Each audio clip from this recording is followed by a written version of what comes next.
गरीब मायके में आए अमीर ससुराल वाली। रवि की शादी गिरधर की गरीब बेटी संध्या के साथ हो जाती है और अपनी बेटी की विदाई करते वक्त गरीब गिरधर हाथ जोड़कर कहता है, समधी जी, आज से मेरी बेटी आपके घर की अमानत हुई। मुझ गरीब बाप से जो बन पड़ा मैंने कर दिया। मेरे पास इतना दान दहेज नहीं कि मैं आपको दे सकूं। अरे समधी जी, एक बेटी के बाप से ज्यादा दानी इस दुनिया में कोई नहीं, क्योंकि वो जिस बेटी को सालों खून पसीना बहाकर पाल पोस कर बड़ा करते हैं, एक दिन उस कलेजे के टुकड़े को किसी दूसरे का घर संजोने के लिए भेज देते हैं। भला इससे बड़ा दहेज और क्या हो सकता है। हमारे लिए जैसी हमारी बेटी नित्या है, वैसे ही संध्या भी है। निश्चिंत रहिए, बहू नहीं बेटी लेकर जा रहे हैं। अपनी बेटी के ससुर का सुलझा हुआ स्वभाव देखकर गरीब गिरधर के मन की उलझन मिट जाती है और संध्या एक बक्से के साथ बहू ससुराल आती है। संध्या का ससुराल बहुत ही अमीर था। कई सारे कमरे और बड़ा हॉल, जिसकी छत पर लगा महंगा झूमर उस घर की सुंदरता को बढ़ा रहा था। तभी उसकी सास सुष्मिता उसका गृह प्रवेश करती है। आजा नई बहू, इस घर में तेरा स्वागत है। अपनी गरीब भाभी का स्वागत करता देखकर संध्या की नित्या चिढ़कर उसकी गरीबी की हंसी उड़ाती है। ओ गॉड, माँ, आप तो मेरी इस गरीब भाभी का ऐसे वेलकम कर रही हो जैसे ये कहीं की स्टार हो। आई एम टेलिंग यू मम्मा, इन गरीबों से ज्यादा अटैचमेंट सही नहीं। नित्या, माइंड योर लैंग्वेज। संध्या तुम्हारी भाभी है, तुम अपनी भाभी के बारे में ऐसा कैसे कह सकती हो? बट सासू माँ, it's not a big deal. Nitya सही तो कह रही है। क्या मिला आपको संध्या से रवि की शादी कराकर? अपने साथ बस एक गरीबों वाला बक्सा लेकर आई है। अगर मेरे अंकल की बेटी श्रेया आती तो अपनी साथ भर भर कर दहेज लाती और वो हमारे स्टेटस से मैच भी करती। इस तरह काव्या और नित्या गरीब संध्या के आगे अपनी अमीरी का घमंड दिखाती हैं, जिसे सुनकर संध्या की आंखों में आंसू भर आते हैं। तभी आनंद काव्या को खींचकर कमरे में ले आता है। What's wrong with you, Kavya? तुम्हारी देखा देखी अब नित्या भी अमीरी गरीबी में फर्क करना सीख गई है। तो अच्छा है आनंद, क्योंकि मेरे सो कॉल ससुराल वालों ने तो गरीबों की दुनिया बसाने का ठेका ले लिया है। You are disgusting, काव्या, तुम कभी नहीं बदलोगी। रवि संध्या को अपने कमरे में लाकर उसे पानी देता है। ये लो संध्या, प्लीज पानी पी लो। भाभी और नित्या की तरफ से मैं तुमसे माफी मांगता हूँ। रवि, आपको मुझसे माफी मांगने की जरूरत नहीं है। अगली सुबह संध्या अपने ससुराल वालों के लिए खाना बनाती है और सभी संध्या के खाने के स्वाद की खूब तारीफ करते हैं, जिसके बाद सुष्मिता कहती है, रवि बेटा, बहू को उसके पग फेरों के लिए उसके मायके ले जा।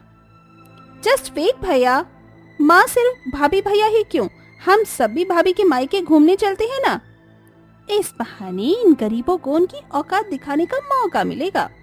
नित्या के कहने पर संध्या का पूरा ससुराल महंगी एम्बेसडर गाड़ी में बैठकर संध्या के गरीब मायके पहुंचता है।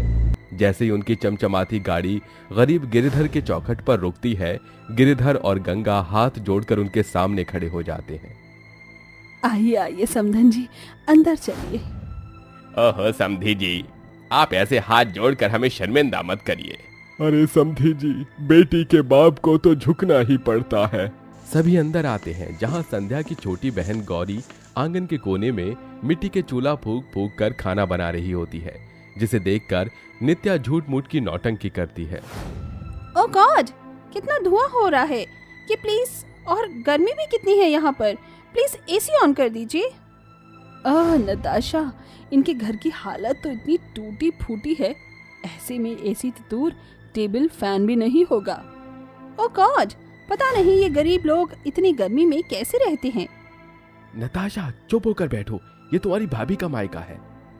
गिरधर और गंगा नित्या के की बेइज्जती को भूलकर उनका स्वागत करते हैं और गौरी सभी को चाय और समोसे परोसती है। ये लीजिए, चाय पीजिए। अब यही दिन देखना बाकी रह गया था जब कप की जगह गिलास में चाय पीनी पड़े। संध्या, एक बार बता तो दिया होता कि तुम्हारे मायके में कप की किल्लत है, तो मैं मेरे मायके से क्रॉकरी सेट मंगा लेती। यू नो ना, मेरे डैडी बिजनेसमैन हैं, ना कि तुम्हारे मायके जैसे गए गुजरे गरीब जो क्लास में चाय पिलाएं। इस तरह बात बात पर नित्या और काव्या संध्या के गरीब मायके वालों की बेइज्जती करती है, जिस कारण संध्या के माँ बाप की गरीबी का दुख आंसू बनकर आंखों से झलक जाता है और गौरी गुस्से में कहती है, बस बहुत बोल चुके आप दोनों। अरे अमीरों का इतना घमंड भी अच्छा नहीं होता। आज आप दोनों के कारण मेरे माँ बाबूजी रो रहे हैं। आप जैसे चंद अमीरों के कारण हम गरीबों की कोई इज्जत नहीं होती। How dare you, you just जाहिल गवार। तेरी हिम्मत कैसी हुई मुझसे ऐसी बात करने की? अरे तुम गरीबों की औकात एक पैसे की नहीं होती, इसीलिए अपने घर की बेटियों को निशाना बनाकर अमीर घर ढूंढते हो। यह सुनकर सुष्मिता नित्या को थप्पड़ मारकर कहती है, बस बहुत बोल चुकी तुम। शायद मेरी ही परवरिश में खोट रह गई थी जो मेरी बेटी घमंड से भर गई। घर चलो बेटी, उनके कहे सुने के लिए मैं माफी मांगती हूँ। इसके बाद सभी घर लौट आते हैं, मगर संध्या का मन अपने गरीब मायके वालों की हुई बेइज्जती में घुले जा रहा था। ऐसे ही समय ढलता गया, मगर गौरी ने अपने परिवार को गरीबी से बाहर लाने की ठान ली और वो नौकरी करने लगी। साथ ही अपनी पढ़ाई पर पूरा ध्यान दिया। गरीबी भी उसके हौसले को तोड़ न सकी। वो हर रात अंधेरे में लालटेन की रोशनी में दिल लगाकर पढ़ती और आखिरकार उसकी मेहनत रंग ले आई और गौरी कलेक्टर बन गई, जिस पर सरकार की तरफ से उसे सारी सुख सुविधाएं मिली, बड़ा बंगला और गाड़ी। वहीं नताशा और काव्या हर दिन अमीरी का झूठा दिखावा करने के लिए किटी पार्टी में लाखों रुपए उड़ाती रहीं। जेठानी जी, नित्या, आप दोनों का इतना पैसा खर्च करना सही नहीं। ससुर जी, जेठ जी और रवि खून पसीना बहाकर ये पैसे कमाते हैं। संध्या, हमें सोचने की कोई जरूरत नहीं, क्योंकि हमारे पति बिजनेसमैन हैं। हमारा हाल तुम जैसे गए गुजरे गरीबों की जैसा नहीं है, जिसे एक दिन न कमाने के कारण सोचना पड़े। इस तरह काव्या और नित्या संध्या की एक नहीं सुनती और आखिर में रघुवीर का बिजनेस डूब जाता है, जिस कारण उनके घर की नीलामी की नौबत आ जाती है। पता नहीं भगवान हमें कैसे दिन दिखा रहा है। इस घर की एक एक ईंट मैंने और रघुवीर जी ने खून पसीना बहाकर खड़ा किया था। मगर अब ये घर हमारा नहीं रहा। चलो, हमें इस घर को छोड़ना है। मगर हम जाएंगे कहाँ? सासू माँ, ससुर जी, जिठानी जी, जेठ जी, मेरे मायके चलिए। इसके बाद पूरा ससुराल संध्या के मायके आता है, जहां उनका बड़ा बंगला देखकर नित्या और काव्या शर्म से भर जाती हैं। फिर गौरी अपनी बहन के ससुराल वालों की खातिरदारी करती है। तभी नित्या और काव्या की आंखों के आगे बीते वक्त में संध्या के गरीब मायके वालों की गई बेइज्जती की झलक याद आ जाती है। काव्या बहू, नित्या देख लिया ना, तुम दोनों जिस अमीर घर का तुम्हें घमंड था, आज वो छत हमसे छीन ली गई। ये तो बहू के मायके वाले का बड़प्पन है जो उन्होंने हमें यहाँ आसरा दिया। अगर अभी तुम्हें अपने किए का पछतावा है तो जाओ और संध्या बहू के मायके वालों से माफी मांगो। आंटी जी, अंकल जी, गौरी, हमें माफ कर दीजिए। हमने आपकी बहुत बेइज्जती की, हम शर्मिंदा हैं। हाँ गौरी, हमें माफ कर दो। संध्या भाभी, आप ही हमें माफ कर देना। हमारी बातों ने आपको बहुत चोट पहुंचाई है। नित्या, मैंने तुम्हें माफ कर दिया। और मुझे आप दोनों से कोई शिकायत नहीं, क्योंकि आप मेरी संध्या दीदी के परिवार का हिस्सा हैं। इसके बाद संध्या के मायके वाले और ससुराल वाले सभी साथ मिलकर खाना खाते हैं। अपना सब कुछ खोने के बाद नित्या और काव्या की आंखों में भरा अमीरी का घमंड चूर चूर हो जाता है और उनका नजरिया पूरी तरह बदल जाता है। आज मैं तुम दोनों को नहीं छोड़ूंगी। जब देखो कुछ ना कुछ उल्टा काम करते ही रहते हो। अरे इस घर में तुम्हें और कुछ दिखाई नहीं देता? चलो चलो मेरे साथ चलो, आज तुम्हारी खैर नहीं। रेशमा राजू राधा का हाथ पकड़कर उन्हें बाहर दोपहर की धूप में ले आती है और एक पेड़ से बांध देती है। काली माँ की काली औलाद, तुम इस धूप में और काले हो जाओगे तो तुम्हें अकल आएगी कि घर के काम बिगाड़ने पर क्या होता है। दादी माँ, हमें यहाँ से खोल दो, हमें अंदर जाना है। यहाँ बहुत गर्मी है। इतनी गर्मी में आपने हमें क्यों बांधा है यहाँ? हमने कुछ नहीं किया दादी माँ, वो तो एक हादसा था। हमने वो कांच का ग्लास और कांच की फोटो नहीं तोड़ी। खोल दो हमारे हाथ दादी माँ, हमने कुछ भी नहीं किया दादी माँ, हमारे साथ ऐसा मत करो। माँ, माँ कहाँ हो आप? हमें बचाओ माँ।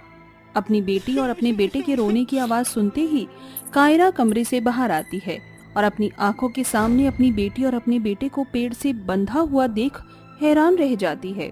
अरे माँ जी, आपने ऐसा क्यों किया? छोड़ दो मेरे बच्चों को। आप उनके ऊपर इतने जुल्म क्यों कर रही हो? तेरी इन दोनों काली औलादों ने हमारा जीना हराम कर रखा है। आज ही इन्होंने इतना महंगा गिलास और फोटो फ्रेम तोड़ा है। अरे क्या तेरा बाप लाकर रखता है इस घर में पैसा? अपनी सास की ये बात सुनकर और अपने बच्चों को रोता हुआ देखकर कायरा की आंखों में आंसू आ जाते हैं और वो रेशमा से पूछती है, माँ जी, आपने सिर्फ एक कांच टूटने की वजह से मेरे दोनों बच्चों को धूप में पेड़ से बांध दिया है। आपको इनके ऊपर जरा भी दया नहीं आई? अगर तुझे ज्यादा ही तरस आ रहा है अपने बच्चों पर तो एक काम कर, जितने का मेरा नुकसान हुआ है उतने मुझे पैसे दे देना। ऐसा कहकर रेशमा राजू राधा को खोल कर चली जाती है, जिसके बाद कायरा फौरन ही अपने दोनों बच्चों को गले से लगा लेती है। रोना बंद करो बच्चों, चलो अंदर चलो, मैं तुम्हें खाना खिला देती हूँ। कायरा अपने दोनों बच्चों को लेकर घर में आ जाती है। तभी स्कूल की बड़ी सी वैन के अंदर से परिणीता के दोनों बच्चे निकलकर बाहर आते हैं और आते ही कायरा को गले से लगा लेते हैं। आज आपने हमारे लिए क्या बनाया है चाची जी? मुझे तो बहुत जोर से भूख लगी है, कुछ खाने को दे दो। हाँ, क्यों नहीं, चलो बच्चों, मैं तुम चारों के लिए ही खाना बना देती हूँ। कायरा चारों बच्चों के लिए खाना बनाती है और अपने हाथों से उन चारों को खाना खिलाने लगती है। तभी परिणीता उसे खाना खिलाते हुए देख लेती है, जिसके चलते परिणीता फौरन कायरा के पास पहुंचती है और उसका हाथ जोर से पकड़ लेती है। अरे ओ कल्लो माई, तेरी इतनी हिम्मत कि तू अपने इन काले हाथों से मेरे गोरे गोरे बच्चों को खाना खिलाएगी? अरे तेरा परछावा मेरे बच्चों पर पड़ गया तो वो भी काले हो जाएंगे। ये तुम कैसी बातें कर रही हो जेठानी जी? एक ही बात मैंने तुझे कितनी बार समझाई है, मेरे बच्चे तेरे यहाँ का गरीब खाना नहीं खाएंगे। सोफिया, सोफिया, कहाँ हो तुम? जल्दी से यहाँ पर आओ। जी मैडम। सोफिया, जाओ मेरे दोनों बच्चों को लेकर आओ और इन्हें अच्छा सा खाना खिलाओ जो इनकी हेल्थ के लिए अच्छा है। नहीं माँ, हमें वो खाना नहीं खाना, हमें तो चाची के हाथ का ही खाना खाना है।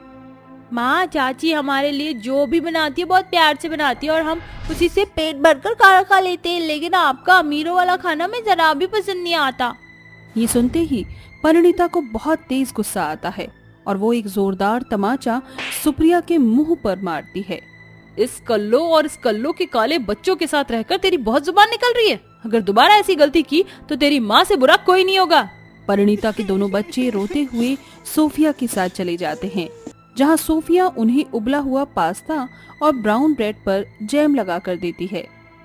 चलो बच्चों, अपनी डाइट ले लो, आज तुम्हारी डाइट में यही है। अपने आगे खाना देखकर सुप्रिया और गुड्डू दोनों ही रो पड़ते हैं, लेकिन उनमें से एक भी खाने का जरा भी निवाला नहीं लेता। जिसके बाद सोफिया उन्हें सुलाने के लिए कमरे में ले जाती है। ऐसे ही परिणीता अपने बच्चों के ऊपर ध्यान कम देते हुए अपनी सहेलियों के साथ किटी पार्टी में ज्यादा बिजी रहती है। वहीं काली बहू गरीब होने के बाद भी अपने बच्चों को ज्यादा से ज्यादा प्यार देती है। एक दिन कायरा अपनी बेटी राधा की चुटिया बना रही होती है। ये लो राधा, तुम्हारी चुटिया तो रेडी हो गई, बहुत प्यारी लग रही हो इसमें तुम। माँ, बहुत अच्छी हो। आज मैंने आपके लिए एक बहुत अच्छी पोएम लिखी है, क्या मैं आपको पढ़कर सुनाऊं? अरे वाह, तुमने तो बहुत अच्छा किया। चलो जल्दी अपनी पोएम पढ़कर सुनाओ। दुनिया में अनमोल है माँ, खाना हमें खिलाती है माँ, लोरी गाकर सुनाती है माँ, प्यारी जग से न्यारी माँ, खुशियाँ देती सारी माँ। राधा के मुंह से अपने लिए पोयम सुनकर कायरा को बहुत अच्छा लगता है। उसकी आंखें भर आती हैं। वो अपनी बेटी राधा को गले से लगा लेती है। वहीं परिणीता राधा की पोयम सुनकर अपनी बेटी सुप्रिया के पास जाती है और गुस्से से कहती है, अरे राधा ने अपनी माँ के लिए पोयम लिखी है और तुमने मेरे लिए कुछ भी नहीं लिखा। चाची राधा को बहुत प्यार करती है माँ, लेकिन आपने क्या कभी हमें प्यार किया? अब तो हमेशा अपने फोन में अपनी किटी पार्टी में ही बिजी रहती हो, कभी आपने हमारे ऊपर ध्यान ही नहीं दिया, इसलिए मेरे पास आपके लिए कोई भी शब्द नहीं है। मैंने तो मेरी चाची के लिए गाना लिखा है और आज मैं अपने कंपटीशन में वही गाना गुड्डू के साथ गाकर सबको सुनाऊंगी। तभी वहाँ गुड्डू आ जाता है। चलो दीदी, स्कूल का टाइम हो गया, हमें कंपटीशन के लिए देरी हो रही है। हाँ गुड्डू, चलो, आज तो वैसे भी हमारे लिए बहुत खास दिन है।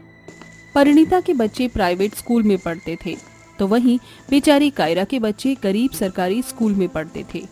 लेकिन सुप्रिया ने अपनी माँ की जगह इनविटेशन कार्ड पर अपनी चाची का नाम लिखवाया था, जिसके चलते कायरा स्कूल का फंक्शन अटेंड करने के लिए सुप्रिया और गुड्डू के स्कूल में पहुंच जाती है, जहां पर सुप्रिया और गुड्डू दोनों भाई बहन मिलकर कायरा के लिए एक प्यारा सा गाना गाते हैं। माँ ओ माँ, माँ ओ माँ, पास बुलाती है, कितना रुलाती है, याद तुम्हारी जब जब मुझको आती है ओ माँ ओ माँ ओ माँ ओ माँ।